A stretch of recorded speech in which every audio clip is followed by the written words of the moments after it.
বড় প্লেয়ার্স আমার রিশাদ খেলে বড় প্লেয়ার্স ওরা মাঠে নামবে তখন আপনারা অনেক হাইপ তুলে ফেলবেন। সে কি টার্ন গুগলি, স্পটটাও অসাধারণ। পিএসএলে রিশাদ ম্যাজিক পারফরমেন্স দিয়ে আলোচনার কেন্দ্রে হাইপ উঠে গেছে লাহোর কালান্দার্সের রিশাদ হোসেনের।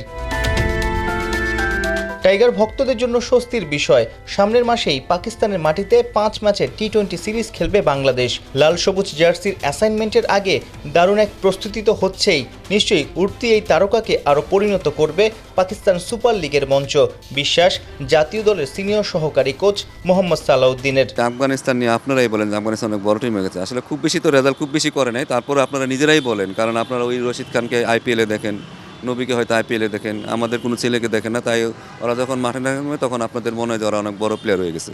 অ্যাকচুয়ালি সেটাই আমি আমার ছেলেরা বাইরে খেলুক, তখন আপনারাই বলবেন না আমার তো লিটন দাস খেলতেছে বড় প্লেয়ার্স আমার রিশাদ খেলে বড় প্লেয়ার্স ওরা মাঠে নামবে তখন আপনারা অনেক হাইপ তুলে ফেলবেন।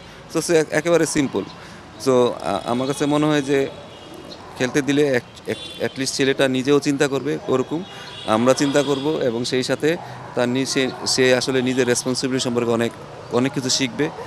বাইরে একটা ড্রেসিং রুমের সঙ্গে শেয়ার করবে, সে অনেক কিছু জেনে আসবে, অন্য কোচের সাথে আন্ডারে কাজ করবে, টিমের পরিবেশ দেখবে, কালচারটা শিখবে, যেটা আসলে পরবর্তীতে আমার ন্যাশনাল টিমের জন্যই অনেক লাভবান হবে। পিএসএলে পরপর 2 ম্যাচে 3টা করে উইকেট রিশাদের। টাইগার লেগের নৈপুণ্য দেখে আফসোস কি বেড়ে যাচ্ছে?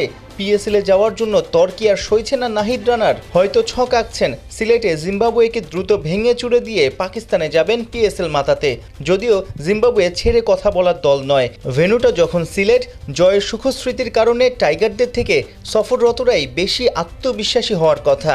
2024-এ ঘরের মাঠে খেলা 4টা টেস্টেই পর্যুদস্ত হয় বাংলাদেশ। টাইগার টিম ম্যানেজমেন্ট চায় মাঠের খেলার উন্নতি। ইমপ্রুভমেন্ট দেখতে পাচ্ছি, সেটা হচ্ছে স্পেশালি মেন্টাল সাইড ছেলেরা অনেক আগের চেয়ে অনেক বেটার, এবং সব কিছু তারা এখন ব্যক্তিকেন্দ্রিক চিন্তা থেকে বের হয়ে তারা টিমের চিন্তা করতেছে, সেটা দেখে অবশ্যই ভালো লাগতেছে। আমার মনে হয় ছেলেরা বুঝতে পারছে যে আসলে আমরা আসলে এই স্টেজে আসলে আমরা থাকতে চাই না, এটা আসলে বোঝানোর দায়িত্ব হয়তো আমাদের, বাট এটা যে তারা বুঝতে পারছে যে আমরা যে স্টেজে আছি এটা থেকে আসলে আমাদের পরিত্রাণ পাইতেই হবে, এবং এটা থেকে হয়তো আমাদের সামনের দিকে আগাইতে হবে, এবং তারা নিজের ইমপ্রুভমেন্টের ব্যাপারে সবসময় চেষ্টা করে, যথেষ্ট সচেতন। এবং আমি যেটা খেয়াল করে দেখছি যে এখন আগে যেমন একটা সময় ছিল ছেলেদের জোর করে হয়তো জিমে পাঠানো হতো, কিন্তু এখন কিন্তু তাদেরকে সবাই নিজের ফিটনেসের ব্যাপারে, নিজের খাদ্যাভ্যাসের ব্যাপারে, নিজের প্র্যাকটিসের ব্যাপারে সবাই কিন্তু অনেক সচেতন। তো এইগুলোই আসলে একটা সময় কালচারটা যখন চেঞ্জ হয়ে যাবে তখন হয়তো আরও ভালো অবস্থায় যাবো আমাদের। প্রথম টেস্ট খেলতে বুধবার দুপুরে সিলেটে এসেছে জিম্বাবুয়ে দল। গোটা দিন বিশ্রামে কাটিয়েছে টিম বাংলাদেশ। সাইফুল রূপক, 71, সিলেট।